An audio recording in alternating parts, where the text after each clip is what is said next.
suivrons cette lecture à partir du verset 25. Psaume 119,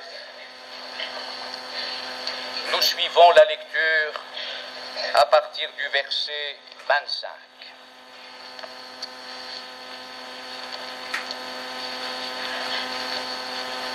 Il s'agit ici de la quatrième partie de ce psaume. La première partie traitant des bienfaits de la parole de Dieu. La seconde partie de la mise en pratique de la parole de Dieu.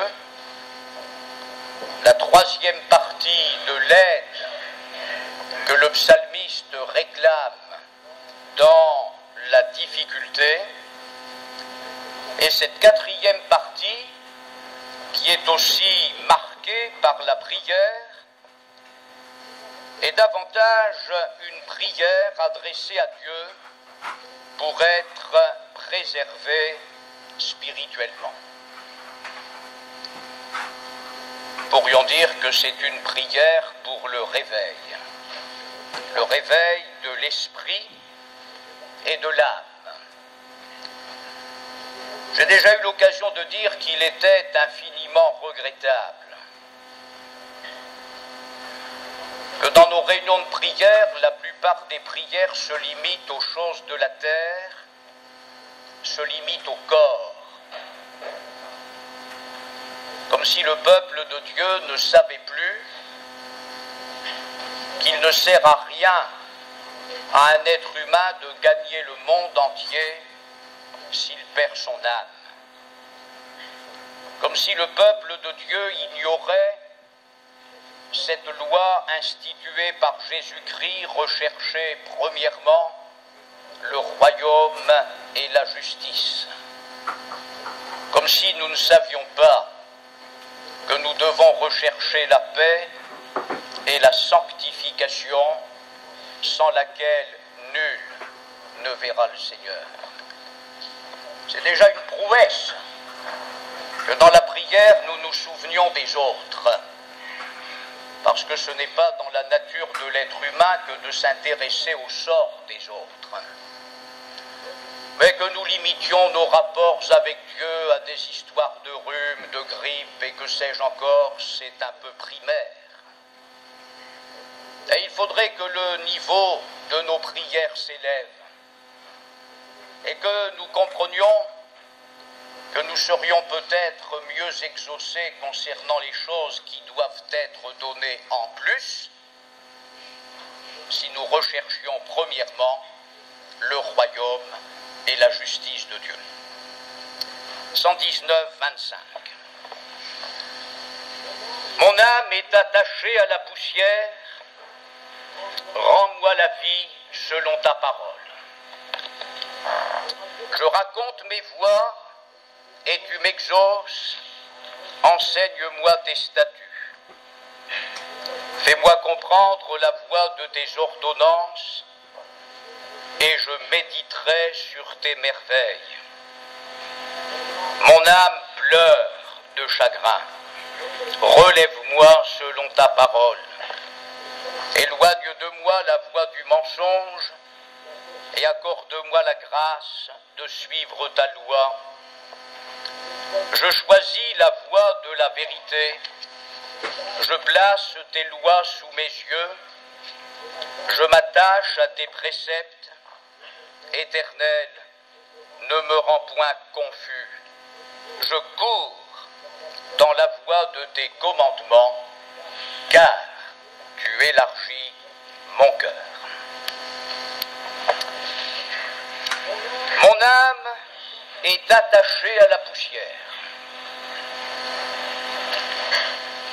Une autre traduction de la Bible nous dit « Mon âme est collée à la poussière ».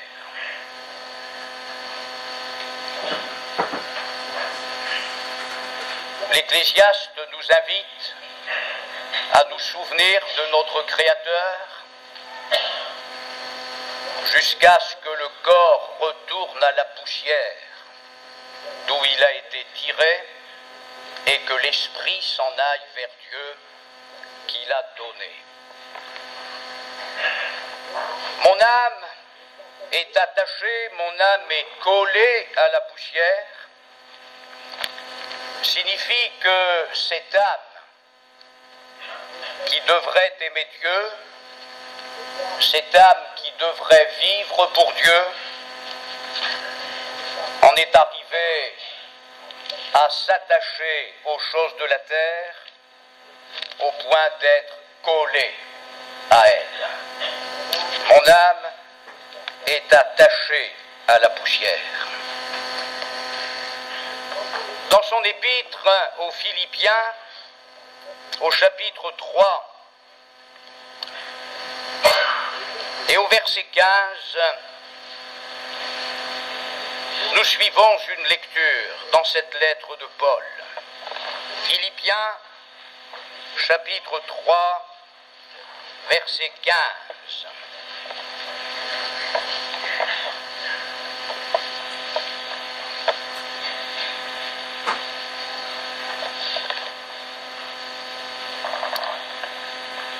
Nous tous donc qui sommes parfaits,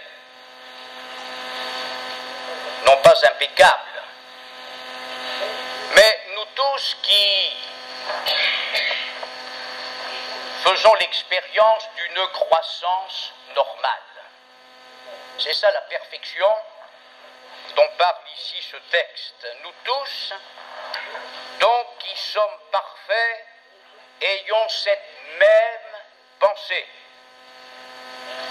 Et si vous êtes en quelque point d'un autre avis, tous les chrétiens de la première Église n'étaient pas toujours de l'avis de l'apôtre Paul.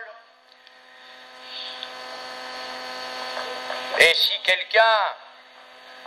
vous êtes en quelque point d'un autre avis, Dieu vous éclairera aussi là-dessus. Seulement, au point où nous sommes parvenus, marchons d'un même pas. Soyez mes imitateurs, frères, et portez les regards sur ceux qui marchent selon le modèle que vous avez en nous. Car il en est plusieurs qui marchent en ennemis de la croix de Christ. Je vous en ai souvent parlé, et j'en parle maintenant encore en pleurant. Leur fin sera la perdition.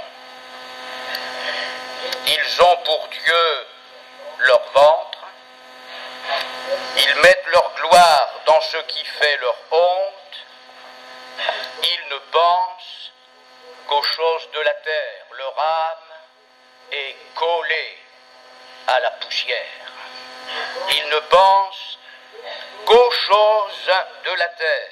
Mais notre cité à nous est dans les cieux, d'où nous attendons aussi comme sauveur le Seigneur Jésus-Christ, qui transformera le corps de notre humiliation en le rendant semblable au corps de sa gloire, par le pouvoir qu'il a de s'assujettir toutes choses. C'est pourquoi, mes bien-aimés et très chers frères, vous qui êtes ma joie et ma couronne, demeurez ainsi fermes dans le Seigneur, mes bien-aimés.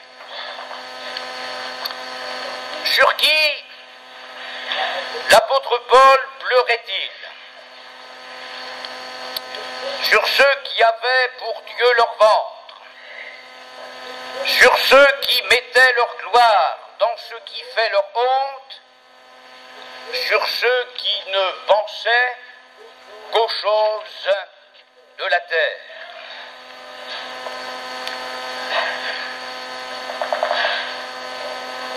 Est-ce que notre cœur peut être insensible, mes frères et sœurs, au fait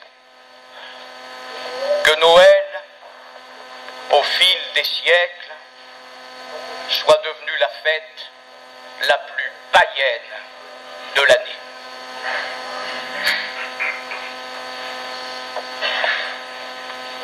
Est-ce que notre âme chrétienne peut être insensible à cela? Ou est-ce que notre âme est collée à la poussière, au point que nous ne soyons plus capables de faire la différence entre ce qui est bien et ce qui est mal, entre ce qui se fait et ne se fait pas? Heureusement que nous avons des racines. Heureusement que par la grâce de Dieu, notre foi est solide. Parce que si ce n'était pas le cas, nous serions en droit de nous demander qui est né à Noël. Gargantua ou Jésus de Nazareth, le Fils de Dieu. Si nous n'avions pas des racines et une foi solide, nous serions en droit de nous demander, Noël, c'est la fête de quoi? De qui? Le psalmiste avoue à Dieu que son âme est attachée à la poussière, qu'elle est collée à la poussière. L'apôtre Paul pleurait sur ceux qui avaient fait de leur ventre un Dieu. L'apôtre Paul pleurait sur ceux qui ne pensaient qu'aux choses de la terre. L'apôtre Paul pleurait sur ceux qui mettaient leur gloire dans ce qui fait la honte de l'être humain. Et peut-être serait-il temps qu'au lieu d'apprendre à certains chrétiens à danser, nous leur apprenions à pleurer sur le péché. Si donc vous êtes ressuscités avec Christ, écrit l'apôtre aux Colossiens, cherchez les choses d'en haut. Les choses d'en haut. Où Christ est assis à la droite de Dieu. Affectionnez-vous aux choses d'en haut et non à celles qui sont sur la terre, que votre âme ne soit pas collée à la poussière, et non à celles qui sont sur la terre, car vous êtes morts, et votre vie est cachée avec Christ en Dieu. Si c'est vrai, pouvons-nous faire ce que Jésus ne ferait pas? Pouvons-nous aller là où Jésus n'irait pas? Pouvons-nous dire des choses que Jésus ne dirait pas? Vous êtes morts et votre vie est cachée avec Christ en Dieu. Quand Christ, votre vie, paraîtra, alors vous paraîtrez aussi dans la gloire. Mon âme est attachée à la poussière, ce qui nous parle de la fragilité du premier être humain que Dieu a formé en prenant de l'argile qu'il a formée de la poussière de la terre. Le psalmiste était-il malade? Le psalmiste était-il en perte de vitesse au point de vue spirituel? En tout cas, il demande à Dieu de lui rendre la vie selon sa parole. Rends-moi la vie selon ta parole.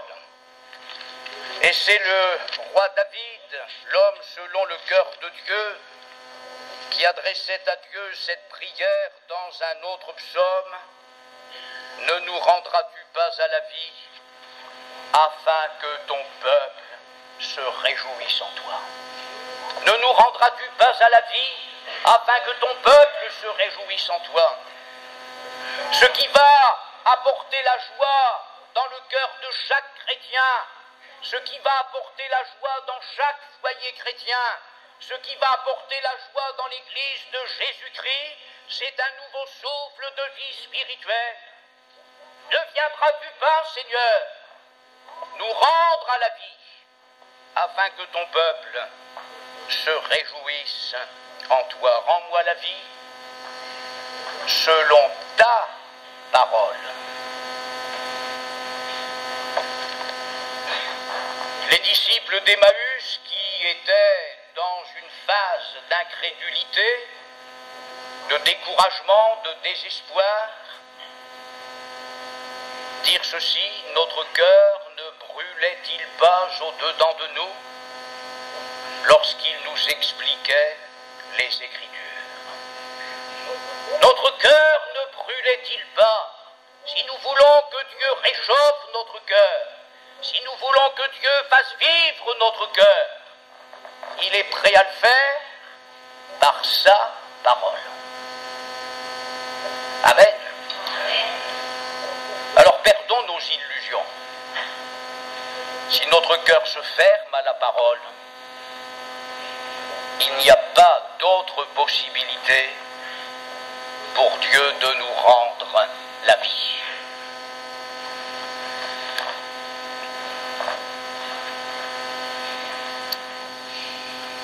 Ceux et celles qui ont une autre théologie essaieront de s'en expliquer avec le Seigneur quand ils comparaîtront devant lui. Mon âme est attachée à la poussière, rends-moi la vie selon ta parole. Et il y avait au moins chez cet homme de la franchise. Il dit à Dieu, je raconte mes voies. La Bible dit d'ailleurs que celui qui cache ses transgressions ne prospère pas.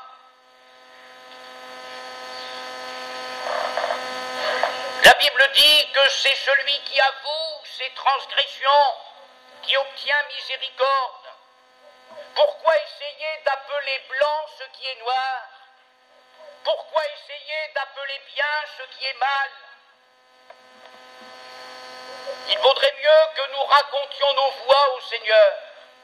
Il vaudrait mieux que nous ayons une confession franche. Il vaudrait mieux que nous soyons transparents. Et plutôt que de nous dire « ça ne va pas très bien chez moi, mais ça va encore plus mal chez les autres »,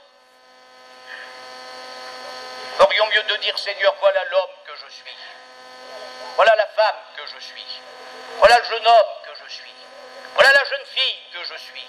Je raconte mes voies. » Et quand Dieu se trouve devant quelqu'un d'honnête, de sincère, de transparent, de vrai, alors le psalmiste ajoute « Tu m'exauces. Tu m'exauces. » Vous souvenez-vous, mes frères et sœurs, qu'il est écrit